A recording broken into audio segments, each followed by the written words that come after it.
کی ہوا یہ کدھر کی ہے؟ سبحان اللہ. کلیاں کھلی دلوں کی ہوا یہ کدھر کی ہے؟ اور اے عاشقو طیبہ میں مر کے چلے جاؤ آنکھیں بند. اللہ اللہ کیا بات ہے. واہ واہ واہ. سیدھی سڑک یہ شہر شفاعت نگر کی ہے. سبحان اللہ. نعرے تکبیر، نعرے تکبیر، نعرے رسالت، یا رسول اللہ. کلام الامام، زندہ باد. امام الکلام. زندہ باد. سبحان اللہ سبحان اللہ. کیا بات. زندہ باد. سیدھی سڑک کی. واہ.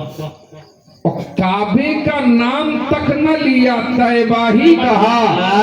کیا بات ہے. واہ واہ واہ واہ. نام تک نہ لیا جی. طیبہ ہی کہا.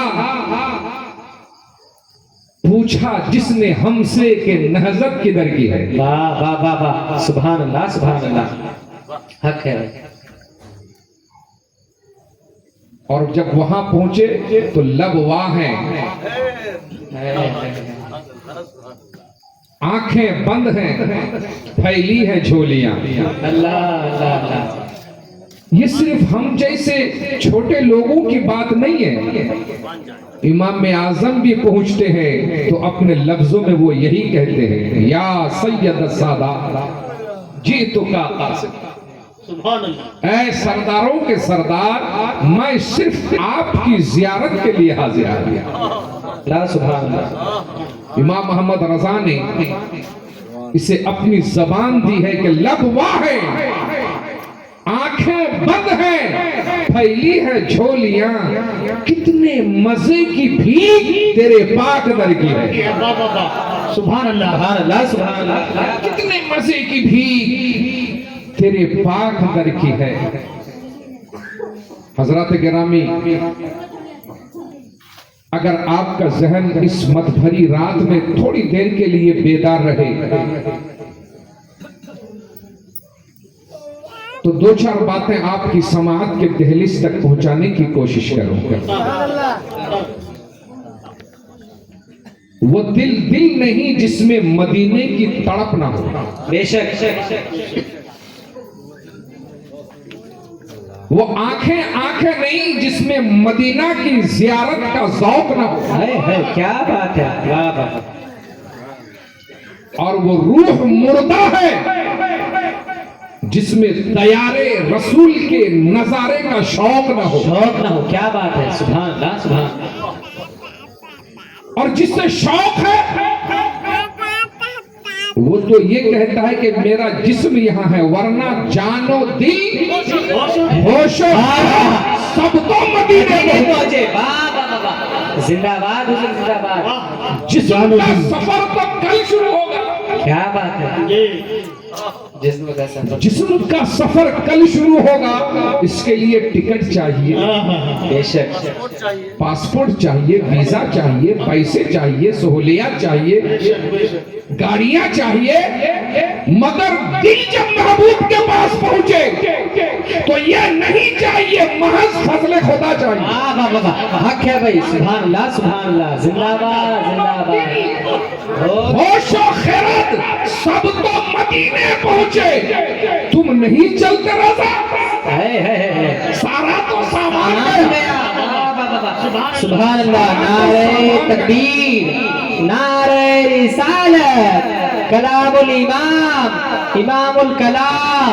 زندہ باد زندہ باد. واہ. جان و دل ہوش. اگر آپ نے اپنے دل کو مدینہ بھیج دیا تو مدینہ پہنچ کے کرنا کیا ہے، یہ بھی تو دیکھنا ہے. حضرت نے بتایا کہ اللہ اگر توفیق عطا کرے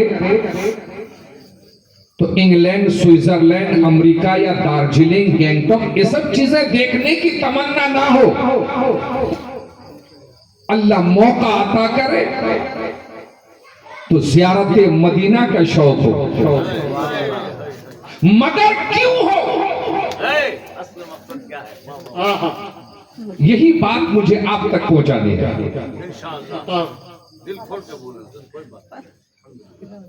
اب اپنے اوپر آ جائیے. ہم میں سے اگر کوئی یہ کہے کہ میں گنہگار نہیں ہوں، اولن بات تو یہ کوئی دعویٰ کر ہی نہیں سکتا، لیکن اگر یہ سوچتا ہے تو بڑا گھمنڈی ہے، تو بڑا گھمنڈی ہے کہ ہم اس 21ویں صدی میں جی رہے ہیں جہاں گناہوں کے تمام اسباب ہمیں چاروں طرف سے گھیرے ہوئے ہیں۔ بے شک حق ہے، حق ہے۔ پہلے ہوتا یہ تھا، لوگ چپ کے جاتے تھے فلم دیکھنے کے لیے، رات کو اٹھ کر دوست احباب کو لے کر، یہ ایک ماحول تھا، لوگ جاتے تھے، ڈرتے تھے کہ کوئی کہیں دیکھ نہ لے ورنہ بڑی ذلت ہوگی، اللہ اللہ، بڑی بے عزتی ہوگی۔ اب زمانہ وہ ہے کہ آپ جیب میں لے کے گھوم رہے ہیں، اللہ جب جو دل چاہے دیکھ لیں۔ کیا بات ہے، اللہ اکبر کبیرہ۔ تو اس دور میں اگر کوئی یہ کہے کہ میں گنہگار نہیں ہوں تو اسے سمجھ لینا چاہیے اس کا یہ کہنا ہی بہت بڑا گناہ ہے۔ بے شک حق ہے۔ دوستو، اس لیے ہر گنہگار ظالم ہے، اللہ ہر گنہگار ظالم ہے۔ اچھا، ظلم کیا ہے؟ ظلم کئی طرح کا ہوتا ہے نا۔ ایک ظلم وہ ہے جو آج کی حکومت مسلمانوں پہ کر رہی ہے۔ اللہ خود ہی مسلمانوں کے محلے سے جلوس لے کر کے جائیں، وہ اپنے دھارمک جلوس، خود ہی مسلمانوں کے گھروں کے چھت پہ چڑھ کر کے اسلامی جھنڈا توڑے، خود ہی اپنے لوگوں کو گولیاں مارے، خود ہی پتھر پھینکے، اور پھر قصور بیچارے مسلمانوں کا۔ اللہ اس دور میں اگر آپ سو رہے ہیں اور حالات پر آپ کی نظر نہیں ہے تو پھر اس صدی میں جینے کا آپ کو حق نہیں ہے۔ کیا بات ہے، واہ واہ واہ، حق ہے۔ تو ایک ظلم تو وہ ہے کہ الزام لگا دو مسجد توڑ دو، اللہ الزام لگا دو خانقاہ توڑ دو، ایلیگیشن لگا دو اس کا گھر توڑ دو، اللہ اس کو مجرم بنا دو، اس کو جیل کے سلاخوں کے پیچھے ڈال دو۔ ایک ظلم وہ کر رہے ہیں۔ کوئی آواز اٹھائے تو جناب علی اگر وہ مفتی سلمان اظہری ہی کیوں نہ ہو، اس کو جیل میں ڈال دو۔ اللہ اللہ، کیا بات ہے۔ یہ تو چل ہی رہا، یہ ایک ظلم ہے۔ آپ نے دوسرے کی زمین ہڑپ لیا، یہ بھی تو ظلم ہے۔ آپ نے سود کھایا، یہ بھی ظلم ہے۔ آپ نے جھوٹ بولا، یہ بھی ظلم ہے۔ بیوی بچوں کے حقوق ادا نہیں کیے، یہ بھی ظلم ہے۔ ماں باپ کی نافرمانی کی، یہ بھی ظلم ہے۔ تنہائی میں گناہ کیا، یہ بھی ظلم ہے۔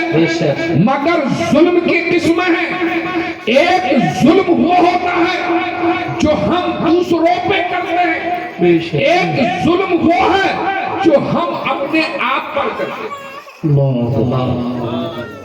دوسرے کیا، دوسرے پر جب ظلم ہوتا ہے دنیا کو پتہ چلتا ہے، مگر جب ہم خود پہ ظلم کرتے ہیں تو اس کا پتہ دنیا والوں کو نہیں چلتا۔ اچھا، دوسرے پہ ظلم کرے تو اس کا فیصلہ کہاں ہوگا؟ پنچایت میں ہوگا، اور آگے بڑھے تھانے میں ہوگا، کورٹ میں ہوگا، ہائی کورٹ میں ہوگا، سپریم کورٹ میں ہوگا۔ یہی تو ظلم جب کیا جاتا ہے تو اس کے فیصلے کی یہی جگہ، جب دوسروں پر ظلم کیا جاتا ہے تو ان ظلموں کا بدلہ وہاں دلایا جاتا ہے جس کو مختلف جگہ لوگوں نے متعین کیا ہے۔ اگر کسی کو قتل کیا گیا تو سزا کورٹ سے ملے گی، کسی کو مارا گیا تو سزا قانون دلائے گا، کسی کا حق چھینا گیا تو سزا آپ کو حکومت دلائے گی۔ اس کے خاص پرکریا اور پروسیس ہوتے ہیں۔ یہ جب دوسروں پر ظلم کیا جاتا ہے تو یہ سلسلہ ہے کہ دوسرے پر ظلم ہوگا، پڑوسی پر ظلم ہوگا، اپنے بھائیوں پر ظلم ہوگا، گاؤں والوں پر ہوگا، تو جس ملک میں ہم رہتے ہیں اس ملک کے قانون کے مطابق اس کو اس ظلم کا اس سے بدلہ لیا جائے گا۔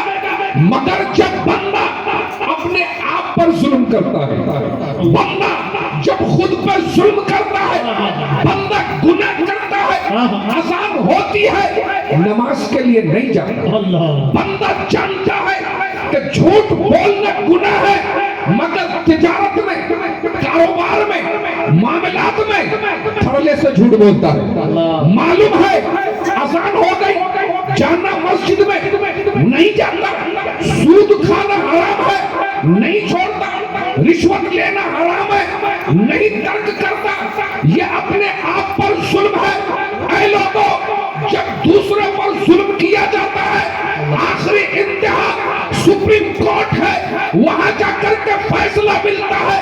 اے پروردگار، ہم جب خود پر ظلم کریں، گناہ کر کے، خطا کر کے، جب خود پر ظلم کریں ہم تیرے قوانین کو توڑ کر کے، اے پروردگار جب ہم خود پر ظلم کریں حدود شرعیہ کو توڑ کر کے، تو ہم کہاں جائیں، کہاں پناہ مانگے، کس سے فریاد کریں؟ کون ہے جو اب ہمارے دل کو دلاسا دے گا؟ کون ہے جو اب ہمیں اٹھائے گا؟ کون ہے جو اب ہمیں کہے گا گھبرانا نہیں، یہ میرا دامن ہے، اس میں چھپ جا، تیرے گناہ مٹا دیے جائیں گے؟ تو رب تبارک و تعالیٰ کا کرم دیکھیں، رب فرماتا اے حبیب، اگر جب یہ لوگ اپنے آپ پر ظلم کر بیٹھے، اے میرے محبوب آپ کی بارگاہ میں آ جائے۔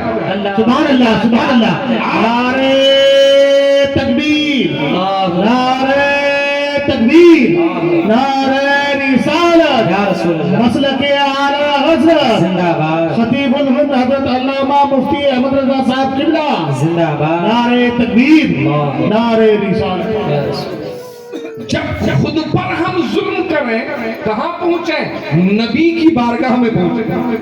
یہ میں نہیں کہہ رہا ہوں، قرآن کہہ رہا ہے، اِذ ظلموا انفسہم جاؤکا، اے میرے حبیب، یہ آپ کے چاہنے والے یہ دنیا کے کسی کونے میں رہیں، چاہے ہندوستان میں رہیں، چاہے انگلستان میں رہیں، چاہے وہ دلی میں رہیں، چاہے بنگال میں رہیں، دنیا کے کسی خطے میں رہیں، ہے آپ کا چاہنے والا، ہے آپ کا کلمہ پڑھنے والا، ہے آپ کو شفیع محشر ماننے والا، ہے آپ کو بے کسوں کا سہارا ماننے والا، ہے آپ کی بارگاہ میں اپنے دل کو جھکانے والا، تو اے حبیب، دنیا میں ہر بیماری کا ایک علاج ہے، ایک علاج کرنے والا ہے۔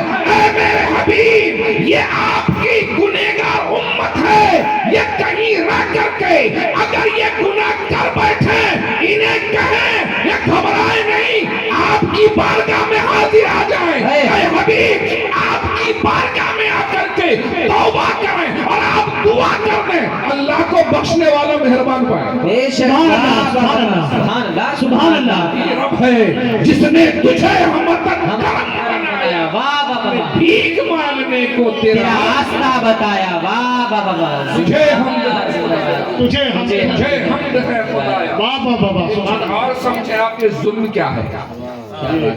دیکھیے کوئی بھی چیز جو اس کے رکھنے کی صحیح جگہ ہے اس کو ہٹا کر کے اب دوسری جگہ رکھیں، اسے ظلم کہا جاتا ہے۔ اسے ظلم کا اچت اور انوچت، ہر چیز کا ایک اچت استھان ہوتا ہے، اس چیز کو اس کے اچت استھان سے ہٹا کر کے انوچت استھان پر رکھا جائے، اسی کو ظلم کہتے ہیں، اسی کو اتچار کہتے ہیں۔ دور حاضر میں ہم اس ڈیفینیشن کے مطابق دیکھیں، ہم نے اچت چیزوں کو اٹھا کر کے کیسی انوچت جگہ اللہ، کوئی انتہا ہے، کوئی اس کا کوئی دیوارن ہے، کوئی بیان ہے، وہ ہم اور آپ خود سوچ سکتے ہیں، مگر رب تبارک و تعالی بندوں پر اتنا مہربان ہے، وہ اتنا کریم ہے اپنے حبیب کی امت پر کہ اگر بندے نے گناہ کیا تھا، شراب پی لیا تھا نفس کے دھوکے میں، زنا کر لیا تھا نفس کے دھوکے میں، وہ چوری کر لیا تھا نفس کے دھوکے میں، اب اس کو خیال آیا نفس کے دھوکے میں آ کر، اے پروردگار میں نے یہ کیا،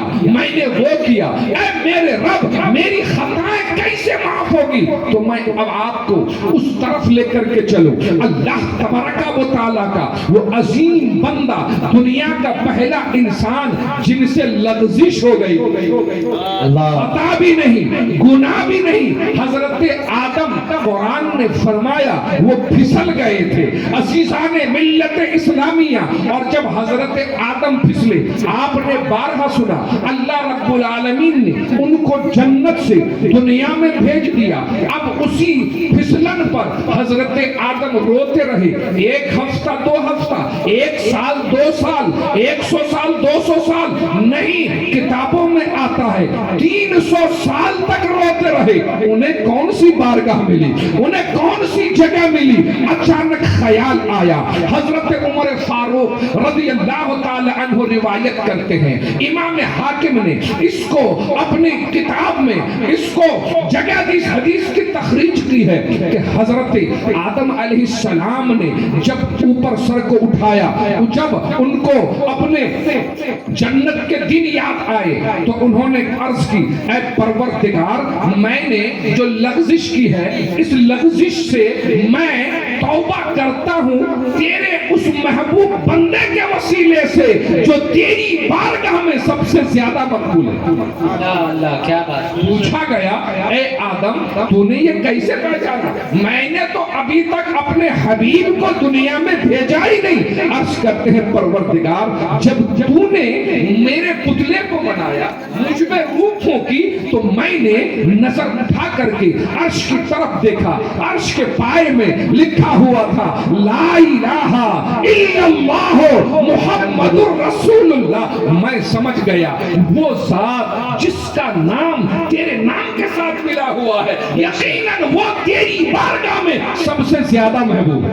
اللہ اللہ حق ہے، اللہ محبوب ہے۔ اے پروردگار میں اس بندے کے وسیلے سے میں اپنی لغزش کی معافی چاہتا ہوں۔ رب فرماتا ہے اے آدم تو نے ٹھیک کہا، لولا لما اظہرت ربوبیتا او لولا لما خلقتک او کما قال، اے آدم تو نے سچ کہا، اگر میں اپنے اس محبوب کو پیدا کرنا میرا مقصد نہ ہوتا آدم تجھے بھی پیدا نہ کرتا، تجھے بھی پیدا نہ کرتا۔ جا میں نے اپنے اس محبوب کے وسیلے سے تیری لغزش کو معاف کر دیا۔ سبحان اللہ سبحان اللہ۔ ایک بارگاہ ہے، اللہ رب العزت نے اسی بارگاہ میں سب کو بلایا، عاصی چلے آؤ، گنہگار چلے آؤ، بدکار چلے آؤ، دنیا میں لوگوں نے ٹھوکریں لگائی ہے چلے آؤ، اے غم کے مارو چلے آؤ، اس بارگاہ میں آ جاؤ۔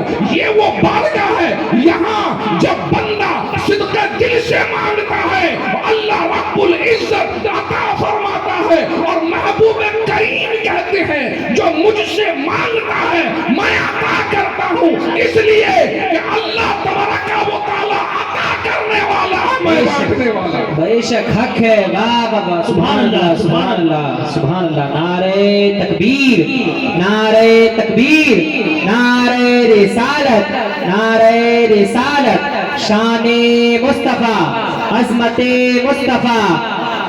اس لیے اللہ کے رسول نے فرمایا کہ جس نے حج کیا اور میرے قبر کی زیارت نہیں کی اس نے مجھ پر جفا ظلم کیا، ناانصافی کی۔ اور دوسری جگہ کیا فرمایا؟ جس نے میری قبر کی زیارت کی اس کے لیے میری شفاعت واجب ہو گئی۔ سبحان اللہ سبحان اللہ، واجب ہو گئی۔ دوستان محترم، اسی لیے امام احمد رضا رضی اللہ تعالی عنہ نے کیا خوب کہا ہے کہ وہ جب آپ حج کے لیے گئے اور وہاں سے مدینہ طیبہ کا سفر کے لیے آپ گئے، اللہ اکبر، کیا کیفیت تھی۔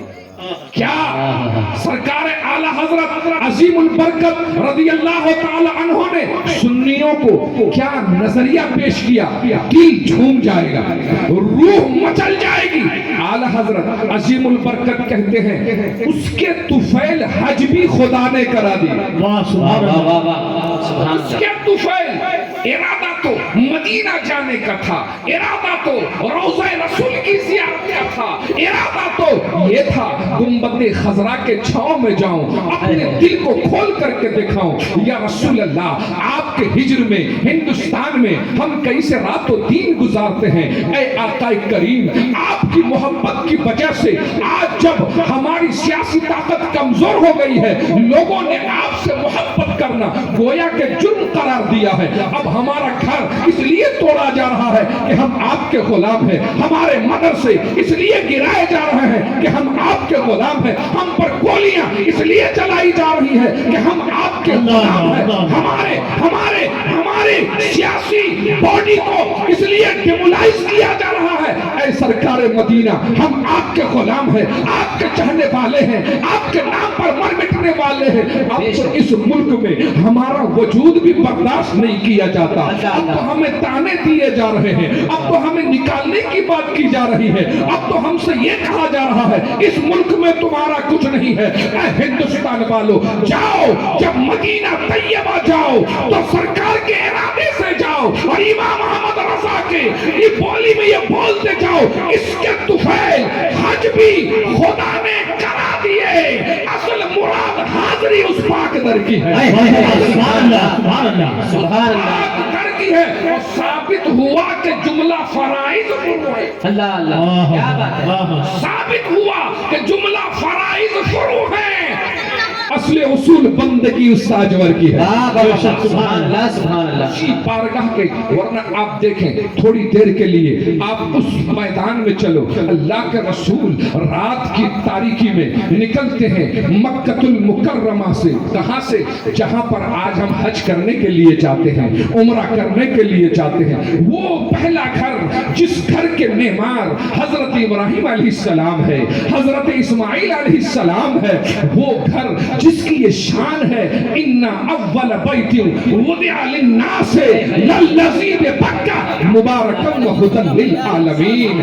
دادا کے وراثت کا وارث پوتا ہی ہوتا ہے۔ اس گھر کو ابراہیم علیہ السلام نے تعمیر فرمائی تھی، اللہ کے رسول اسی ابراہیم علیہ السلام کے فرزند میں سے ہے۔ یقیناً اس گھر کے حفاظت کرنے کا حق اللہ رب العزت نے مصطفیٰ کریم ہی کو دیا تھا، مگر صرف یہ اعلان کرنا تھا، اے پروردگار میں تجھے مانتا ہوں، تیرے علاوہ کسی کو نہیں مانتا، تجھے خالق مانتا ہوں، کسی اور کو نہیں مانتا، تجھے حاکم مانتا ہوں، کسی اور کو حاکم نہیں مانتا۔ یہی پیغمبر کا پیغام تھا، لوگوں کو سکھایا، دشمن ہو گئے۔ وہ 13 سال مکے میں لوگوں نے ستایا، پتھر مارے، کانٹے بچھائے، اونٹ کی اوجھڑی گردن میں ڈالی، اللہ اکبر۔ مگر جب وہ رات آتی ہے اللہ رب العزت فرماتا ہے میرا حبیب، اے میرے حبیب اب آپ مکے سے ہجرت کر جائیے، میں قربان جاؤں۔ اللہ رب العزت نے رسول اللہ کی ہجرت گاہ کے طور پر اگر کسی جگہ کا انتخاب فرمایا وہ مدینہ منورہ ہے۔ اللہ رب العزت نے مدینہ منورہ کو رسول اللہ کی ہجرت گاہ کے طور پر انتخاب فرمایا۔ اسی لیے فقہاء سے پوچھیں، محدثین سے پوچھیں، علماء سے پوچھیں کہ دنیا میں بہت سی جگہ افضل ہوا کرتی ہے، بہت سی جگہ فضیلت والی ہوا کرتی ہے، برکت والی ہوا کرتی ہے۔ وہ کیسے؟ کہیں پر کسی اللہ کے ولی کا مزار بن جائے تو وہ جگہ برکت والی ہو جاتی ہے۔